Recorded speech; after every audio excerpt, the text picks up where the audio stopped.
Bismillahirrahmanirrahim, wassalatu wassalam ala rasulillah, amma ba'd. Nous allons donc présenter dans cette présentation l'intelligence artificielle et l'éthique, présentée par le professeur Khaladi Mohamed Khaldin dans le cadre de la journée d'études sur l'éthique et la déontologie universitaire, organisée par l'université de Biskra, en collaboration avec l'association des retraités des anciens chefs d'établissement universitaires. Nous allons suivre ce plan et dans cette première partie, nous allons présenter bien sûr l'introduction de la deuxième définition, etc. Ainsi donc dans cette première partie, donc on va introduire un petit peu les deux concepts, l'IA et l'éthique. Dans le plan de cette première partie, donc l'introduction, nous allons voir un petit peu les origines de l'éthique et de l'IA, la capacité du logiciel, le terme d'intelligence artificielle, développement de l'IA, l'incrustation de l'IA dans notre vie privée, l'impact de l'IA dans notre vie sociale et politique, l'incrustation de l'IA dans notre vie professionnelle, l'enthousiasme ou scepticisme suscité par l'IA. Pour ce qui est de l'origine de l'éthique et de l'IA, depuis très longtemps d'ailleurs, 15 000 ans, avant Jésus-Christ pour les Chinois, ensuite pour les Hindous et les Persans, et tout au début de l'ère par la morale arabo-musulmane, chacun y va avec sa morale d'éthique. Pour les occidentaux, depuis l'Antiquité, les philosophes s'intéressent à l'éthique. Sa définition précise implique de nombreuses considérations complexes touchant à la fois le bien et le mal, la morale, le devoir de chacun et le rôle que les personnes sont appelées à jouer dans la société. La question d'éthique entourant l'IA existe depuis tous ses débuts de développement réel en 1965. La capacité des logiciels à effectuer des tâches souvent très complexes, normalement réservées aux humains, fait craindre que le contournement des principes moraux qu'on attribue aux humains par des logiciels serve des intérêts malveillants ou conçus à des fins répréhensibles. La crainte de voir un jour les machines dépasser leurs créateurs a échappé à leur contrôle, a aussi saisi l'imaginaire et de nombreux scénarios catastrophes ont vu le jour sous la plume, entre autres, d'auteurs de science-fiction et même de films de science-fiction.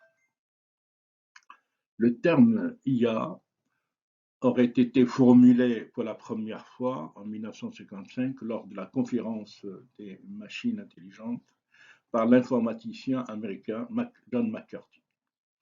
Pour lui, bien sûr, il s'agit d'attribuer certaines formes d'intelligence à une machine si elle se comporte d'une façon que l'on qualifierait d'intelligente, comme si les comportements étaient attribuables à un être humain. D'un autre côté, Patrick Henry Winson, pour lui, c'est l'étude des idées qui permettent à des ordinateurs d'être intelligents. Du point de vue développement, dans les dernières décennies, c'est principalement dans le domaine des jeux de stratégie que le concept de l'IA a frappé l'imaginaire du grand public. En 1997, lorsque le superordinateur Deep Blue d'IBM a mis en échec et maths le champion du monde Garry Kasparov. L'ordinateur Watson d'IBM a également sa période de gloire en 2011 lorsqu'il gagne au jeu de télévision Jeopardy. 6 années plus tard, ce sera au tour du logiciel AlphaGo de Google de devenir célèbre en battant le champion du monde du jeu chinois Go, un jeu que jadis les gens pensaient qu'il est trop intuitif pour être conquis par un ordinateur. Ces dernières années, bien sûr, les programmes de compréhension du langage naturel, contrôleurs de vocabulaire, contrôleurs de grammaire, ont permis à l'intelligence artificielle générative de faire un bond énorme sous forme de chatbot tel que ChatGPT. Alors, du point de vue incrustation de l'IA dans notre vie privée, mais elle ne se contente pas uniquement de jouer dans les jeux, mais ces programmes informatiques s'incrustent de plus en plus dans les activités essentielles de notre vie privée quotidienne et même professionnelle. Dans notre vie privée, tout d'abord, l'IA se déploie à travers de plusieurs fonctionnalités sur nos smartphones et téléphones mobiles intelligents, dits intelligents, comme la reconnaissance faciale, la commande vocale, la localisation automatique, etc. Elle analyse de façon continue et scrupuleuse nos habitudes de navigation et nos comportements sur les réseaux sociaux pour nous proposer en quelque sorte des contenus ciblés qui peuvent éventuellement nous intéresser. Malheureusement, ces analyses permettent aussi de nous espionner. Où est l'éthique à ce moment-là? Alors, toujours concernant l'impact de l'IA dans notre vie sociale et politique, elle permet aussi l'organisation du transport en commun dans une ville, de déambuler à travers les rues par les algorithmes de où suis-je ou de cheminement d'un point à un autre de la ville. Elle s'invite aussi sur la route où sont conçus des véhicules autonomes qui promettent bien sûr une réduction significative du nombre d'accidents pour diminuer considérablement le nombre de morts sur nos routes et pour mieux assister les conducteurs. Aussi, elle peut effectuer des tâches complexes aux retombées majeures. C'est le cas dans le domaine de la santé et médecine, où elle va permettre vraisemblablement des diagnostics plus précoces et plus précis en médecine, comme le repérage des tumeurs cancéreuses. En droit aussi, le recours à l'IA est très utile pour la recherche juridique, en particulier pour repérer et trouver des informations dans des masses considérables de documents volumineux. Cela permet un gain de temps énorme pour les juristes. Plus largement, elle permet aussi de trier en quelque sorte l'information et la connaissance à la grande échelle et de la rendre à la fois plus accessible et plus utilisable. C'est d'ailleurs ce qui a illustré par les prouesses liées à l'assistance virtuelle, aux programmes de traduction et aux outils de planification dans les grandes entreprises. Elle refaçonne en quelque sorte notre vie sociale et politique. Le web est devenu un lieu de communication d'informations, mobilisation et d'action politique, de socialisation de séduction, de surveillance de voyeurisme, de commerce et d'affaires, et de contrecarrer en quelque sorte les mensonges des médias lourds de communication, TV, journaux, médias, des États, voire le blackout de l'information sur la guerre génocidaire de Gaza par les Occidentaux et les sionistes, etc. Il devient d'ailleurs de plus en plus nécessaire d'être branché pour participer à la vie sociale et au débat public.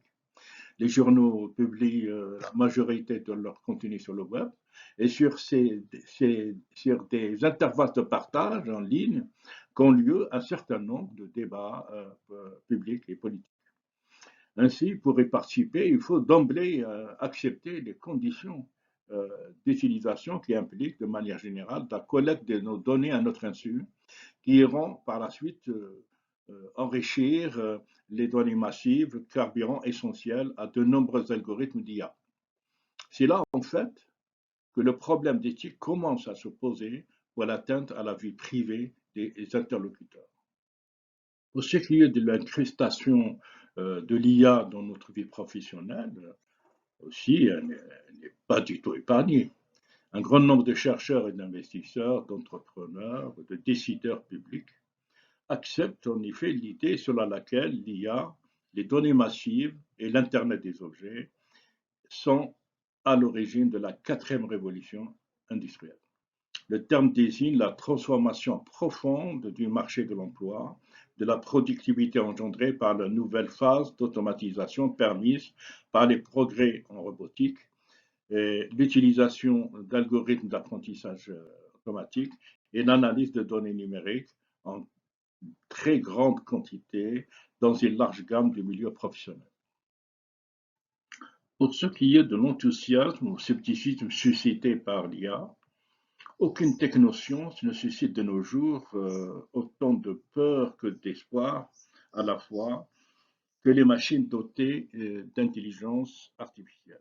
C'est à l'image de ce contraste que vont se forger en grande partie les perceptions qu'on a à l'égard de l'IA.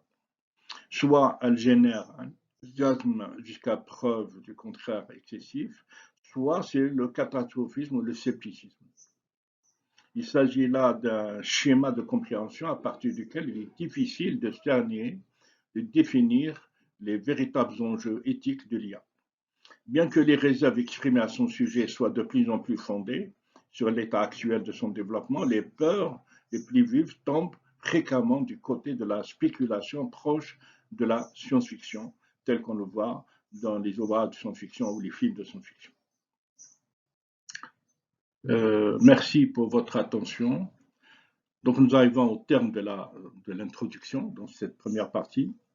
À suivre donc la deuxième partie qui traite des définitions des deux composants de l'éthique et de l'IA.